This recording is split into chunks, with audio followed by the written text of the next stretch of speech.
Hello students, welcome to Narayana IAS. Dear students, we have started with a new initiative. And what is that?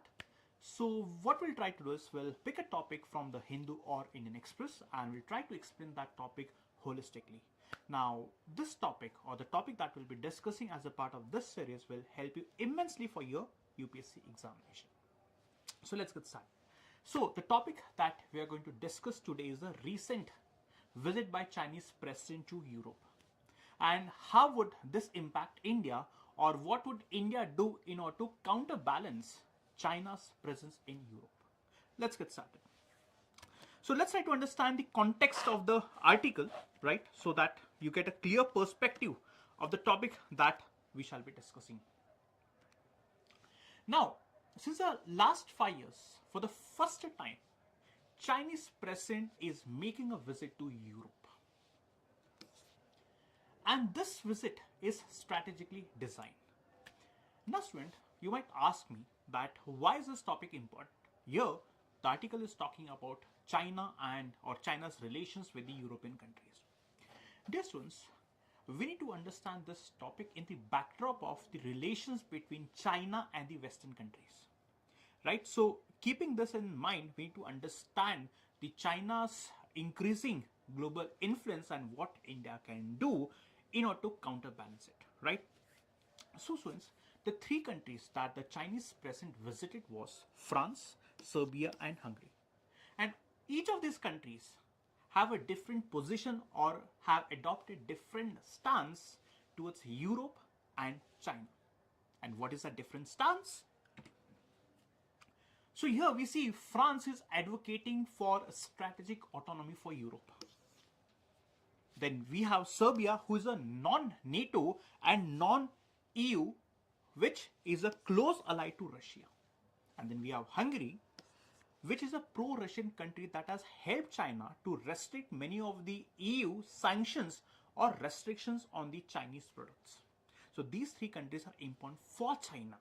That's the reason the Chinese president has preferred to visit to these countries so as to safeguard the interests of China in Europe. Now, the COVID-19 pandemic. Now, this pandemic actually isolated China. And this forced China to reassess its global investment strategies, especially keeping in mind the economic challenges. So, it forced China to reassess its global investment strategies. This period also saw transformation, or geopolitically this region got transformed. How? One, the Russia's invasion on Ukraine. So I'm trying to explain you how the geopolitics of this region transformed. One is the Russia's attack on Ukraine, and the second being the trade war between China and the United States. And this trade war between China and the US got transformed into technology war. Why do I say so? Because the Biden administration has refused from transferring the technology to China, right? So all these points are important because all these points are mentioned in the article. So I'm discussing these points so that you understand the dimensions explained in the topic, right? Now, students, China has also been accused of dumping cheap products, especially in the EV sector. And this is actually harming or impacting the manufacturing or the car manufacturers in Europe. So, the reason, as I told you, the visit of Chinese president to Europe was strategically defined. Why? Now here, what China is trying to do is, China is trying to prevent Europe from going too close to United States. Or China wants to keep the European region under its influence. And so, this visit was to actually prevent Europe from going too close to US. At the same time, given the relations between China and USA, which are fraught with multiple challenges, here what China is trying to do is, China is trying to prevent a trade war or a trade standoff with the EU. By doing this, China is trying to establish her presence, strong presence in the European region. Now, during his visit with the French president, Emmanuel Macron. Emmanuel Macron, he sought to promote French trade interests.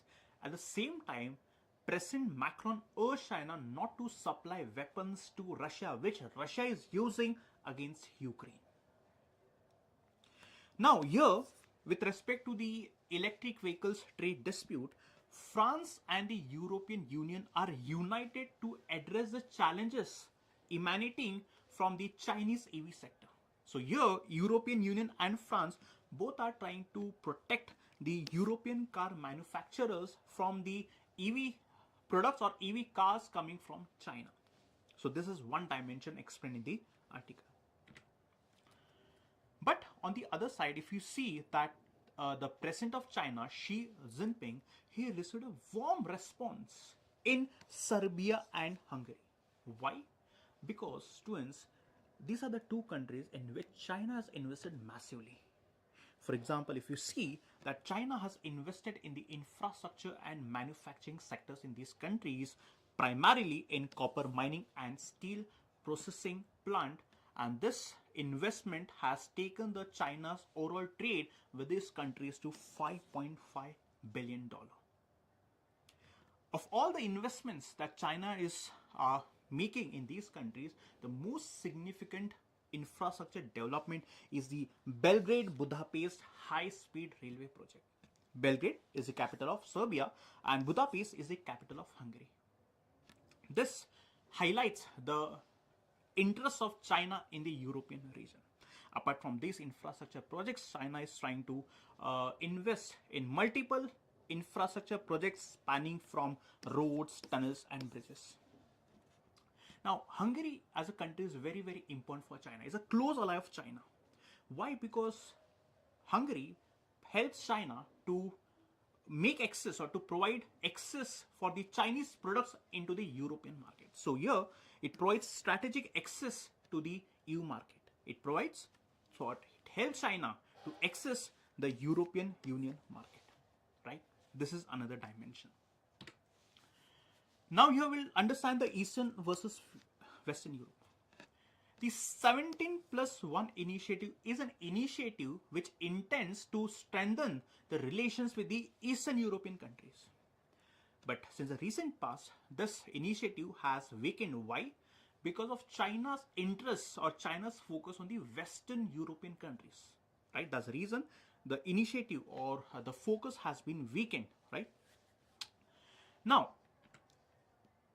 so by this we get to understand that China is trying to make its impact or presence visible in the European region. Now this actually worries India.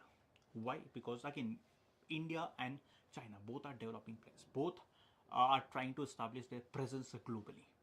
So it is very important for India to counterbalance the Chinese influence in these regions. And how can India do so? First is, we have to enhance our cooperation with the European Union. By enhancing, I mean we have to strengthen the trade and the strategic ties with the key European countries. Right? Now this is very, very important so as to counterbalance the Chinese influence in the European region. The second, what we can do is we can reinforce our partnerships by involving the European countries into Quad, or for that matter, the Indo-Pacific construct. Now, again, we know the way China is trying to flex her muscles in the Indo-Pacific region. Now, Indo-Pacific region is very, very important to ensure free passage of trade or transportation of goods. And the way China is trying to create hurdles has not only worried India, but it has worried countries globally. So, involving the European countries in the Indo-Pacific construct will help India's interest or will help India to counterbalance China. This is the second option that India can pursue. Third, when I talk about the Eastern European countries, now, so it's not that all the Eastern European countries like Serbia or for that matter Hungary are close to China. No. There are many countries in Eastern European countries who are wary of the Chinese influence or Chinese presence in the region, which means not each and every Eastern European country is close to China, right? They're cautious regarding their approach or dealing with China. For example, we have countries like Poland, Lithuania, and Latvia.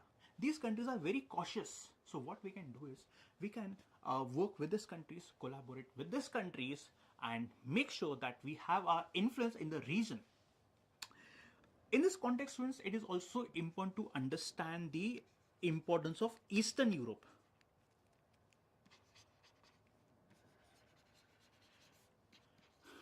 Now, if I talk about the importance of Eastern Europe, the Eastern Europe, it acts as a buffer between Russia and the West European countries, which means this region is geopolitically as well as geostrategically important. Why it acts as a buffer?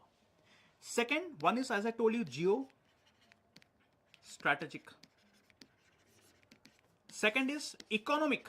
Economically also this region is important. Why? Because this region is offering opportunities for trade and investments in the region. Talking from the security perspective, now given that Russia has invaded or attacked Ukraine, the other countries have become cautious. So majority of the countries in Eastern Europe are part of NATO. Now, being a part of the NATO, these countries can play a pivotal role in the collective security in case Russia attacks the countries in the Eastern Europe. So what we can do is we can leverage our cooperation with the Eastern European countries. This can help India build a strategic foothold in the region, which helps India's goal to be a global player. And then again, we can use multiple platforms like G20, BRICS, and other platforms to ensure that fair or the trade practices which are practiced across the globe are fair, which should benefit all the countries globally. So this is what India can do in order to establish her presence. So again, we know that in conclusion, we can state that China wants to cement its influence in the region, the Asian region, as well as beyond it. So if India has to counterbalance it, then India has to adopt a multifaceted strategy which encompasses diplomatic, economic, strategic cooperation. By doing this, India will ensure that India is safeguarding her interests in the region. At the same time, India will emerge as a significant player on the global stage. So this is how India can protect her interests. So students, I hope you have understood each and every dimension of the article. Right. For more such interesting videos, please stay connected to Narayana IAS. Thank you so much.